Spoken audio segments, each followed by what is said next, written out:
Hi ಎಲ್ಲರಿಗೂ ನಮಸ್ಕಾರ. Welcome back to my YouTube channel. ನಾನು ನಿಮ್ಮ ಮಾನಸ. ನಾನಿವತ್ತು 1.5 kg ಚಿಕನ್ ಬಿರಿಯಾನಿ ಮಾಡೋದು ಹೇಗೆ ಅಂತ ತೋರಿಸ್ತಾ ಇದ್ದೀನಿ. ಸೊ ಬನ್ನಿ ನೋಡೋಣ. ಮೊದಲಿಗೆ ಮಿಕ್ಸಿ ಜಾರ್ಗೆ 1 ಇಂಚಷ್ಟು ಚಕ್ಕೆ, ಹಾಗೆ 4ರಿಂದ 5 ಲವಂಗ, ಹಾಗೆ 1 ಗೆಡ್ಡೆಯಷ್ಟು ಬೆಳ್ಳುಳ್ಳಿ, ಹಾಗೆ 1 ಇಂಚಷ್ಟು ಶುಂಠಿನ ಕಟ್ ಮಾಡಿ ಹಾಕೋತಾ ಇದ್ದೀನಿ. ಹಾಗೆ 7ರಿಂದ 8 ಹಸಿಮೆಣಸಿನಕಾಯಿ, ಹಾಗೆ 1 ಹಿಡಿಯಷ್ಟು ಪುದೀನ, ಹಾಗೆ 1 ಹಿಡಿಯಷ್ಟು ಕೊತ್ತಂಬರಿ ಸೊಪ್ಪು, ಹಾಗೆ 2 ಪಲಾವ್ ಎಲೆನ ಹಾಕ್ಕೊತಾ ಇದ್ದೀನಿ ರುಬ್ಬೋದಕ್ಕೆ. ಈಗ ಅದಕ್ಕೆ ಒಂದು ಸ್ವಲ್ಪ ನೀರನ್ನು ಸೇರಿಸಿ ಇದನ್ನು ರುಬ್ಕೋಬೇಕಾಗತ್ತೆ. ತುಂಬ ನುಣ್ಣದಾಗೇನು ರುಬ್ಕೊಳ್ಳೋದು ಬೇಡ, ಸ್ವಲ್ಪ ತರತರಿಯಾಗಿ ರುಬ್ಕೊಂಡ್ರೆ ಆಯಿತು.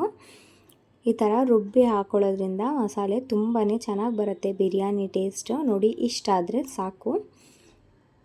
ಇವಾಗ ನೋಡಿ, ನಾನು ಈ ಲೋಟದಲ್ಲಿ 4 ಲೋಟ ಆಗೋಷ್ಟು ಅಕ್ಕಿನ ತೊಗೊಂಡಿದ್ದೀನಿ.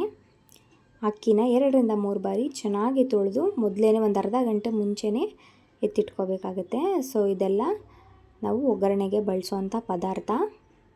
ಸೊ ಬನ್ನಿ ಈಗ ಹೇಗೆ ಮಾಡೋದು ಅಂತ ನೋಡೋಣ. ಮೊದಲಿಗೆ ಒಂದು ಪಾತ್ರೆನ ಇಟ್ಕೊಂಡು ಅದಕ್ಕೆ ನಾನಿಲ್ಲಿ ಒಂದು ಸ್ವಲ್ಪ ಎಣ್ಣೆನ ಹಾಕ್ಕೋತಾ ಇದ್ದೀನಿ. ಎಣ್ಣೆ ಸ್ವಲ್ಪ ಜಾಸ್ತಿನೇ ಹಾಕ್ಕೋಬೇಕಾಗತ್ತೆ. ಈಗ ಹೋಲ್ ಮಸಾಲೆ ಸ್ಪೈಸಸ್ ಏನಿದೆ ಎಲ್ಲನೂ ಹಾಕ್ಕೋತಾ ಇದ್ದೀನಿ. ಅಂದರೆ ಚಕ್ಕೆ, ಲವಂಗ, ಸ್ಟಾರ್ ಅನೀಸ್, ಮರಾಠಿ ಮೊಗ್ಗು, ಪಲಾವ್ ಎಲೆ, ಕಸೂರಿ ಮೇಥಿ, ಸೋಂಪು ಎಲ್ಲನೂ ಹಾಕ್ಕೊತಾ ಇದ್ದೀನಿ. ಇದನ್ನು 1-2 ನಿಮಿಷ ಫ್ರೈ ಮಾಡಿಕೊಂಡು ಇಲ್ಲಿ ನಾನು 3 ಈರುಳ್ಳಿನ ಉದ್ದುದ್ದಕ್ಕೆ ಹಚ್ಚಿಟ್ಕೊಂಡಿದ್ದೆ, ಅದನ್ನು ಹಾಕ್ಕೊಂಡು ಚೆನ್ನಾಗಿ ಫ್ರೈ ಮಾಡ್ಕೋಬೇಕು. ಈಗ ನೋಡಿ, 1 ಸ್ಪೂನಷ್ಟು ಶುಂಠಿ ಬೆಳ್ಳುಳ್ಳಿ ಪೇಸ್ಟನ್ನು ಹಾಕ್ಕೊತಾ ಇದ್ದೀನಿ. ಯಾಕೆಂದರೆ ನಾನು ಬೆಳ್ಳುಳ್ಳಿನ ರುಬ್ಬೋದಕ್ಕೆ ಸ್ವಲ್ಪ ಕಡಿಮೆ ಬಳಸಿದ್ದೆ, ಸೊ ಅದಕ್ಕೋಸ್ಕರ ಕಡಿಮೆ ಆಗುತ್ತೆ ಅಂತೇಳಿ ಹಾಕ್ಕೊಂಡೆ.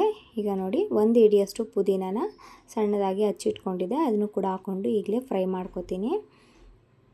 ಈಗ 1 ಹಿಡಿಯಷ್ಟು ಕೊತ್ತಂಬರಿ ಸೊಪ್ಪನ್ನು ಕೂಡ ಹಾಕ್ಕೊಂಡು ಚೆನ್ನಾಗಿ ಫ್ರೈ ಮಾಡ್ಕೋಬೇಕು. ಹಾಗೆ 2 ಮೀಡಿಯಮ್ ಸೈಜ್ ಟೊಮೊಟೊನ ಉದ್ದುದ್ದಕ್ಕೆ ಹಚ್ಚಿಟ್ಕೊಂಡಿದ್ದೆ, ಅದನ್ನು ಕೂಡ ಹಾಕ್ಕೊಂಡು ಚೆನ್ನಾಗಿ ಫ್ರೈ ಮಾಡ್ಕೊಳ್ಳೋಣ. ಈಗ ನಾನು 1.5 kg ಚಿಕನ್ನ ಆವಾಗಲೇ 2ರಿಂದ 3 ಬಾರಿ ಚೆನ್ನಾಗಿ ತೊಳೆದು ಎತ್ತಿಟ್ಕೊಂಡಿದ್ದೆ. ಈಗ ಚಿಕನ್ನೆಲ್ಲ ಹಾಕ್ಕೊಂಡು ಈಗಲೇ ಅದಕ್ಕೆ ಉಪ್ಪನ್ನು ಹಾಕ್ಕೋತಾ ಇದ್ದೀನಿ. ಯಾಕಂದರೆ ಚಿಕನ್ಗೆ ಉಪ್ಪೆಲ್ಲ ಹಿಡಿದು ಚೆನ್ನಾಗಿ ಬೆಂದರೆ ಚೆನ್ನಾಗಿರುತ್ತೆ ಅಂತ. ಈಗ ಅದಕ್ಕೆ ಒಂದು ಸ್ವಲ್ಪ ಅರಿಶಿನ ಹಾಕ್ಕೊಂಡು ಚೆನ್ನಾಗಿ ಫ್ರೈ ಮಾಡ್ಕೋಬೇಕಾಗತ್ತೆ. ಈಗ ಒಂದು ಸ್ವಲ್ಪ ಅಚ್ಕಾರದ ಪುಡಿನ ಹಾಕ್ಕೊಂಡು ಅದನ್ನು ಕೂಡ ಚೆನ್ನಾಗಿ ಫ್ರೈ ಮಾಡ್ಕೊಳ್ಳೋಣ. ನಾವು ಆವಾಗಲೇ ಮಾಡಿಟ್ಕೊಂಡಿದ್ದಂಥ ಮಸಾಲೆನೆಲ್ಲ ಹಾಕ್ಕೊಂಡು ಅದು ಕೂಡ ಹಸಿ ವಾಸನೆ ಹೋಗಬೇಕು, ಅಷ್ಟರವರೆಗೂ ಚೆನ್ನಾಗಿ ಫ್ರೈ ಮಾಡ್ಕೋಬೇಕಾಗತ್ತೆ. ನೋಡಿ ಕಲರ್ ಎಷ್ಟು ಚೆನ್ನಾಗಿ ಬಂದಿದೆ ಅಂತ. ಈಗ ನೋಡಿ, 1 ಲೋಟ ಅಕ್ಕಿಗೆ 2 ಲೋಟ ನೀರು, ಅಂದರೆ 4 ಲೋಟ ಅಕ್ಕಿಗೆ 8 ಲೋಟದಷ್ಟು ನೀರನ್ನು ಹಾಕ್ಕೊಂಡಿದ್ದೀನಿ. ಈಗ ಒಂದು ಸ್ವಲ್ಪ ಉಪ್ಪು ಕಡಿಮೆ ಅನ್ನಿಸ್ತು, ಸೊ ಅದಕ್ಕೋಸ್ಕರ ಉಪ್ಪನ್ನು ಕೂಡ ಹಾಕ್ಕೊಂಡೆ. ಈಗ ನೀರು ಚೆನ್ನಾಗಿ ಕುದೀತಾ ಇದೆ. ನಾವು ಆವಾಗಲೇ ತೊಳೆದಿಟ್ಕೊಂಡಿದ್ದಂಥ ಅಕ್ಕಿನೆಲ್ಲ ಹಾಕ್ಕೊಂಡು ಚೆನ್ನಾಗಿ ತಿರುಗ್ಕೋಬೇಕಾಗತ್ತೆ. ಈಗ ನಾವು ಉರಿನ ಸ್ವಲ್ಪ ಕಡಿಮೆ ಮಾಡ್ಕೋಬೇಕು.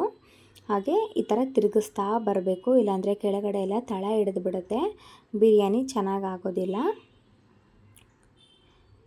ಸೊ ಇವಾಗ ನೋಡಿ, ಕಂಪ್ಲೀಟಾಗಿ ನೀರೆಲ್ಲ ಬಂಗಿದೆ. ಸೊ ಇವಾಗ ಬಿರಿಯಾನಿ ರೆಡಿಯಾಗಿದೆ.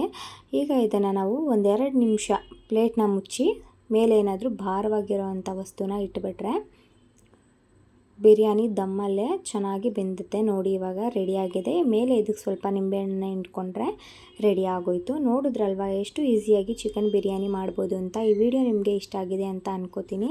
ಇಷ್ಟ ಆಗಿದ್ದರೆ ಪ್ಲೀಸ್ ಲೈಕ್ ಮಾಡಿ, ಶೇರ್ ಮಾಡಿ, ಕಮೆಂಟ್ ಮಾಡಿ, ಹಾಗೆ ನನ್ನ ಚಾನಲ್ನ ಸಬ್ಸ್ಕ್ರೈಬ್ ಮಾಡ್ಕೊಳ್ಳಿ.